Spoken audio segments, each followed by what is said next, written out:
The next topic certainly is and has been ongoing. It has to do with information technology.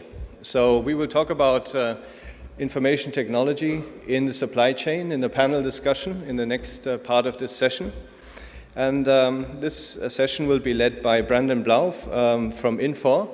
And I would like to introduce Brandon to you. I'm not sure I have seen him. He's somewhere. Sorry. Brandon Blau is Vice President at Infor.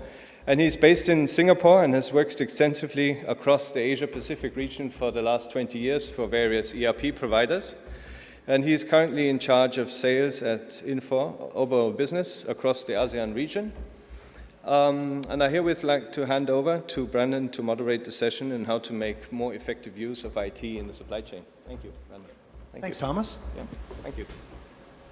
So we have the dubious and yet exciting task of the panel discussion before lunch. Yes? If you think about it, we had this morning, Jody's presentation on sustainability got me thinking, you guys have ordered your sandwiches. We're going to upsize you.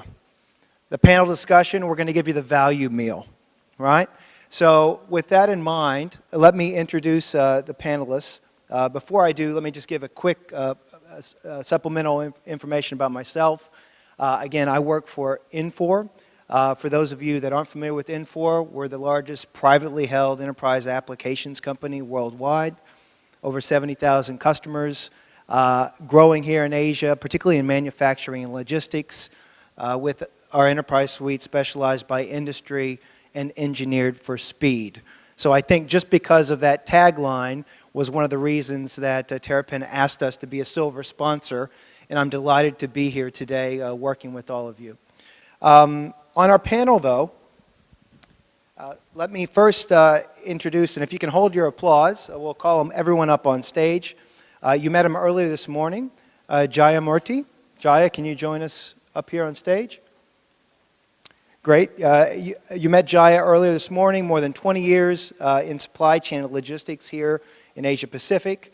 Currently head of APJ Logistics for HP, accountable for network planning, regional procurement, project management, you name it. And has been with HP since '97. So again, a long-term coming in as an analyst and now a senior manager. And the topic that has been assigned to the panel, a big topic, is unlocking value add in your enterprise architecture with IT solutions, enhancing your supply chain competitiveness. Now, there are a number of ways to tackle this. I think some observations from me, from my discussions with the panel, is first off, we view technology as an enabler, not a silver bullet. And I think speaking with many of you guys over the past day and recognizing many faces in the crowd, I'm sure we all have very pleasant experience with IT, and we also have some painful experiences with IT. But for all intents and purposes, processes differentiate, technology enhances and enables, right?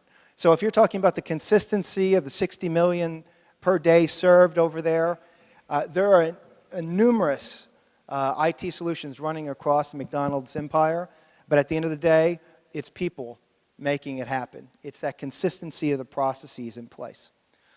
Another observation is, technology now unlocks far more information than we've ever seen before. More information than we know what to do with. But it's actually leaders that know how to ask the right questions that point us to actionable intelligence that makes a difference in how we drive our business. Technology increases our operational speed, but again, people drive the business forward, right? So going fast for the sake of going fast, if you don't know where you're going, does not lead to a competitive advantage.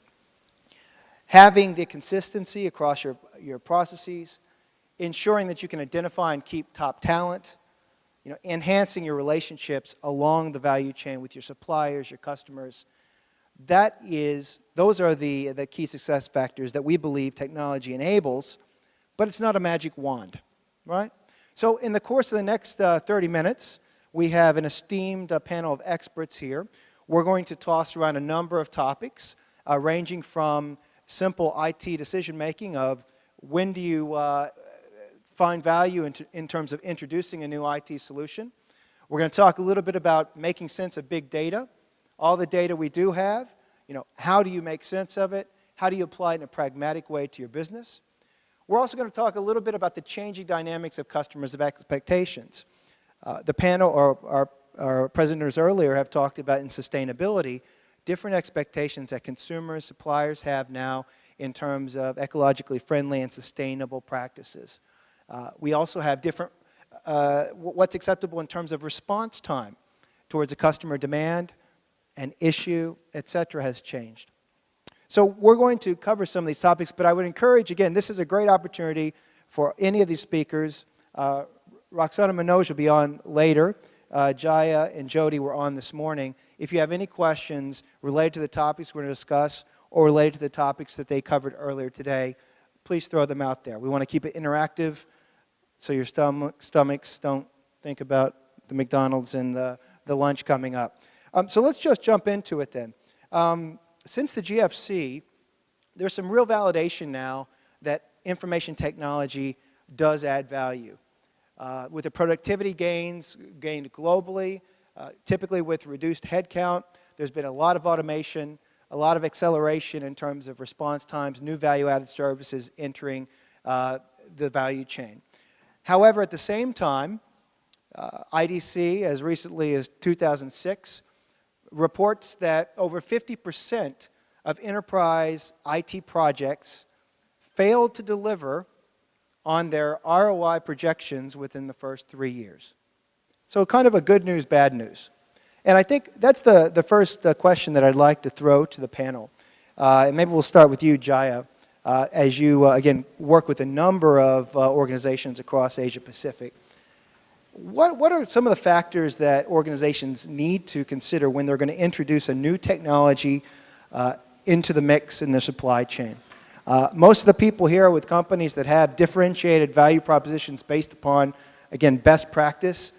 When you make a plunge to enhance that, to change that, what are some things that you need to consider to make sure that you don't run into the cliff with a fast-moving operation?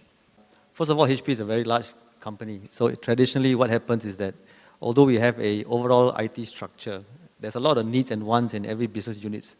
Before we merged recently, we have about 3 or 4 business units. Everybody will induct its own IT strategy, what we call shadow IT, inevidently one way or another. So we have come a long way after that. So instead of having pocket or fragmented IT strategy, we have moved away to a more common team strategy. That's one of the biggest change we have.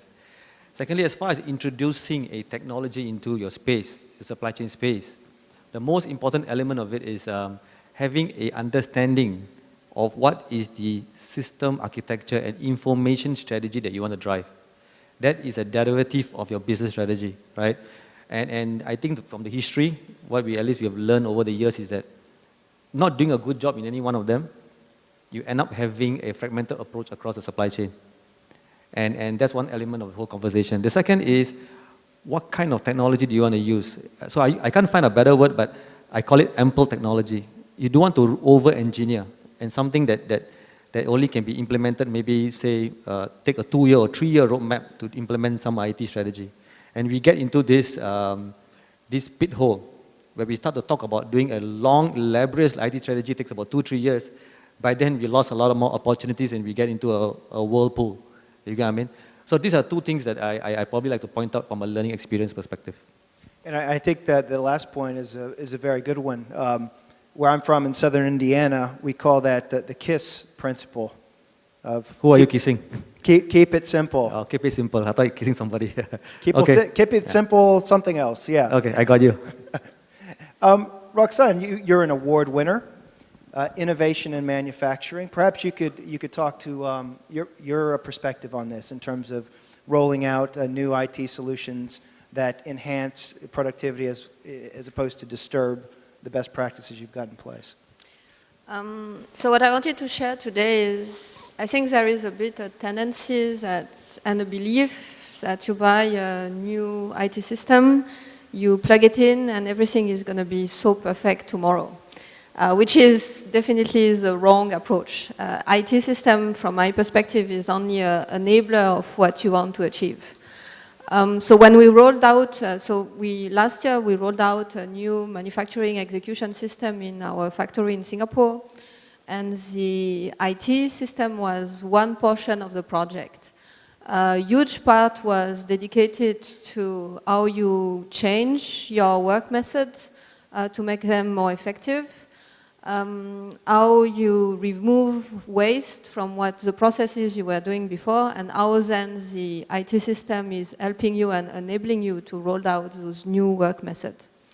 Another aspect which was very important in making this project successful was also how you look at your data.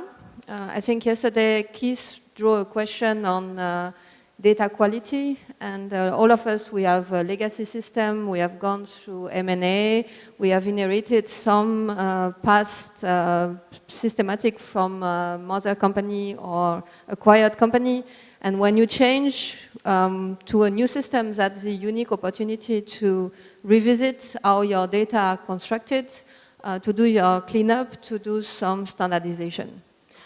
So those two aspects, work method and data, are crucial to the success. The other topic, which is a bit what you were saying before about people, because you should not underestimate that changing work method, data, and system is a change, and so you should handle it as how to motivate the group to embrace this change. And so what make it very successful for us, I believe, is we very early started mass communication to the groups of people who would be affected by this change, either via all-hands meeting, where we would explain what is the purpose of the change, via some posters into our corridors, or even to make it more exciting, we had in our elevator and spread around the fab a small countdown, which would show every day how closer you are getting to the rollout. Which helps people also to start to get prepared for the change coming. And not as important as well is how you accompany the change. Means it's not you've rolled out and this is done.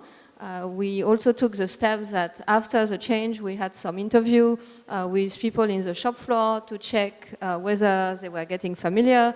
They had received enough training, which was also a very important part in making it a success, to plan your training ahead. So that we would either be able to make some checkmark and say, yes, this is successful, or take some action to improve either some of the work method or the system itself to make it a successful solution.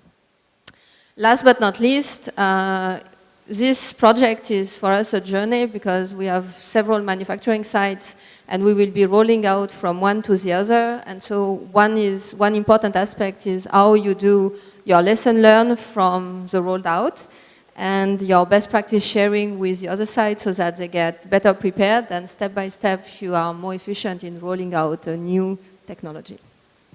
You make it sound so simple. Well, after a lot of lesson learned, it sounds simple, and that's why, but it was a difficult journey. Data configuration and data quality was one of the key challenges we had to face. The data, the devil's always in the details there. Jody, do you have anything you want to add? Just something briefly. What the other two panelists were talking about remind me of a saying we have in McDonald, and we have a lot of sayings, so you probably won't be the last one you hear at the end of this panel. But it's called, we say, it's not real till it's real in the restaurants. So basically what that means is, you can develop a platform or a solution at the corporate level and it's got all the bells and whistles, but if it's not used properly, where the rubber hits the road, in our case, in the actual restaurants, then you failed. So the piece that Roxane talked about around the change management piece, the change of business processes, ultra important. Yeah, I think it's obviously fair to say from all the panelists, you can't emphasize enough the importance of having the strategy, keeping it as simple and succinct as possible, and then over-communicating. So let's shift gears a little bit as we're on the clock for lunch. I was very impressed with Guy's presentation earlier at Diageo. That was a fantastic a very tangible, analytical approach to moving the ball forward with sustainability. I guess what I took a step back and thought through is the amount of data that must be collected and analyzed and aggregated and then consistently, again, validated to make that sort of progress check possible. Today, particularly in the supply chain and in the logistics space, there's so much that's being automated. There's so many data points that are being captured. There's so many different devices now, not just people, but devices capturing SKU information, serial number information, lot location, time in, time out, so much data. And yet, making sense of that data in a way that then gives our management teams actionable intelligence is still something that I see many of our customers and prospects struggling with. I'd like to turn it over to the panel. Again, this is, I'll throw it to you first, Manoj, but I'd like to get some different views on this. Of what experience have you had with either in your own organization or with partners or customers you've worked with where you've been able to crack the code or perhaps have a big lessons learned about trying to get the right data, aggregate it, and then asking the right questions so you get answers that add value? Yeah, I'm glad you asked the right question, Brad. I'll try to give a response based on my overall experience in supply chain, right from Competitive background, CHIPPAC, and my consortium. The amount of data you have touched is very, very important. And if you see the supply chain in the last 3 decades, the last 2 to 3 years, the data has grown like 3 to 4 folds compared to last 20 years, if you just compare, right? There's so much of information out there. And on the other side, all of us went through a very big roller coaster ride of economic crisis, gold price, petrol, catastrophe. Every organization here in the room, I'm sure they have immense data and lessons learned with them, right? At the same time, when you look from an IT or a solution provider standpoint, they see this as an opportunity on not just being an analytical tool or doing a BI stuff. So IT is being looked more in an organization as an advisor to business. In fact, they sit in the C-staff meeting today and report directly to CEO in most of the organizations. So the solution providers or in the in-house IT, the people look at this data to be made more meaningful to make predictable decisions, look ahead in the future, and then knowing things early so that we can press the button early, then runs and yeah, somebody made a decision, I got to finish it because it's my KPI. People are very open to get trigger points in time, all the way to readjust your inventory levels or some forecast change from a month to a week to a day. I will go and inform my customers. Customers are very open in the collapse space. Likewise, logistics service providers are very. So technology is coming like in-memory processing. The big data is playing a big part to use this data, and you will see a lot of things happening in the next 3 to 5 years where people want to know early and be more predictable and act early, regardless of I made a decision and I got to complete it. So I would see more and more things coming up this way. Yes, certainly so. Maybe to segue back into a point that you made, Jody, it's not real until it's real in the store. I mean, you guys obviously capture a lot of data, both on the supply and the demand side.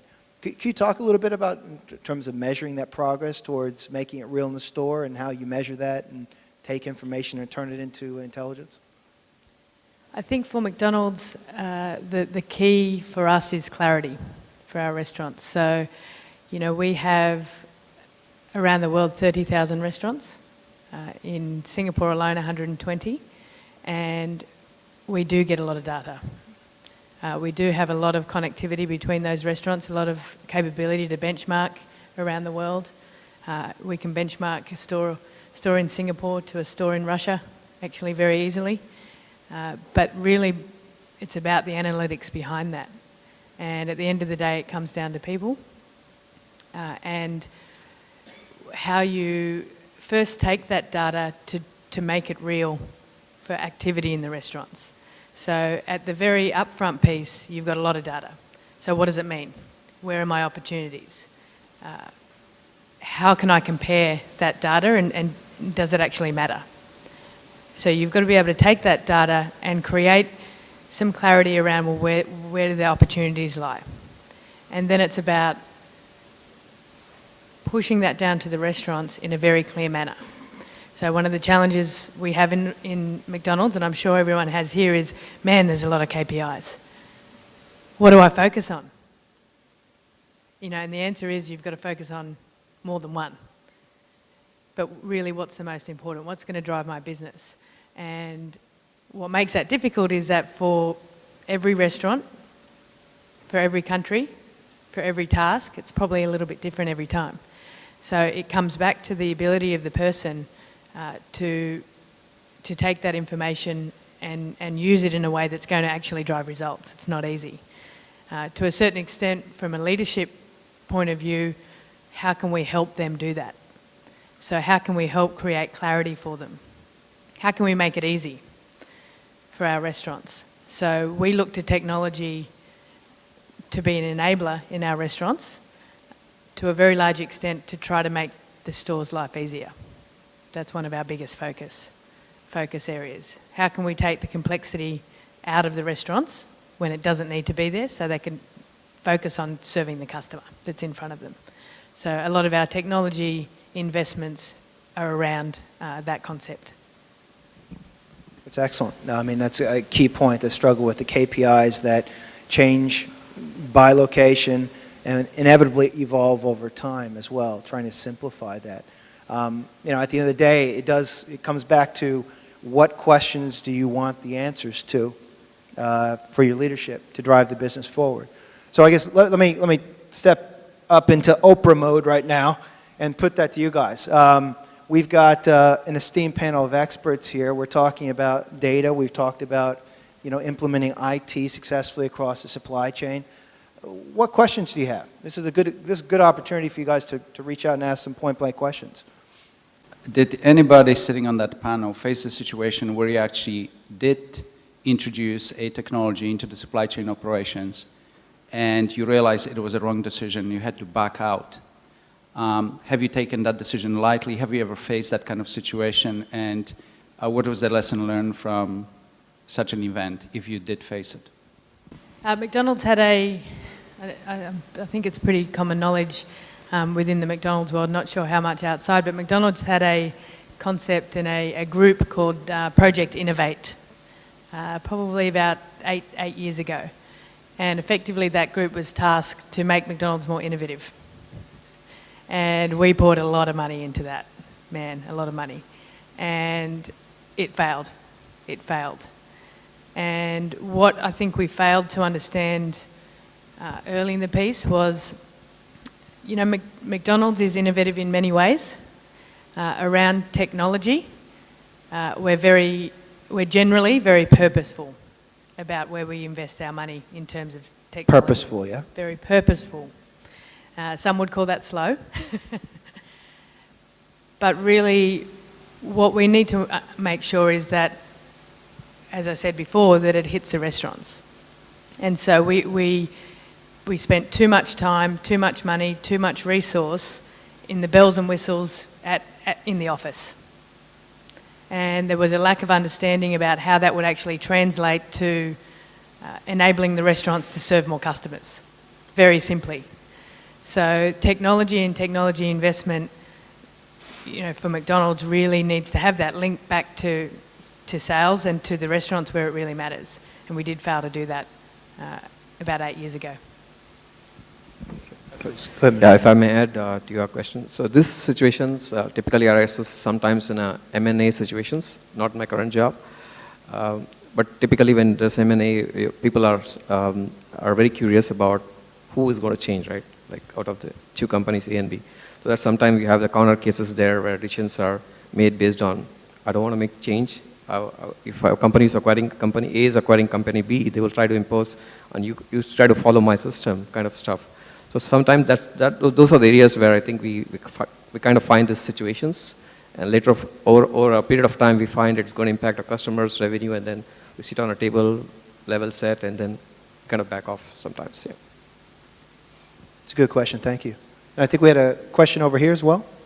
Whether they feel that we're in danger of letting data drive our business direction rather than enabling the business direction. And, you know, I think we see it more and more that as businesses, we do generate huge amounts of data, and I think there's a tendency to sort of feel we have to use that data, even if it probably doesn't serve a particularly useful purpose. I mean, is that something that the panel would agree with? It's this the double-edged sword, right? We're moving faster and faster, expectations higher and higher, and yet because of those expectations, we need to enable more IT to get responses quicker, but quality-wise, are we chasing our tail? Great, excellent question.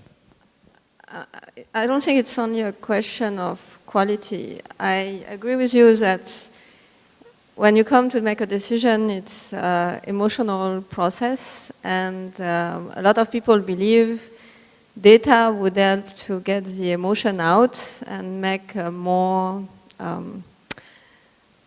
knowledgeable decision. I did an MBA in China, and one of the professors says, at one point in time, more data doesn't help. When you have to make the decision, sometimes you just have to balance the fact and follow what you believe is right, despite what the data might be telling you. So I think we have to fight these tendencies and this belief it's a luxury to be able to analyze a massive amount of data, because this might drive the wrong decision, surely. Maybe I may chime in, because I did mention this specific work, data-driven, in my slide, so it's interesting that you mentioned.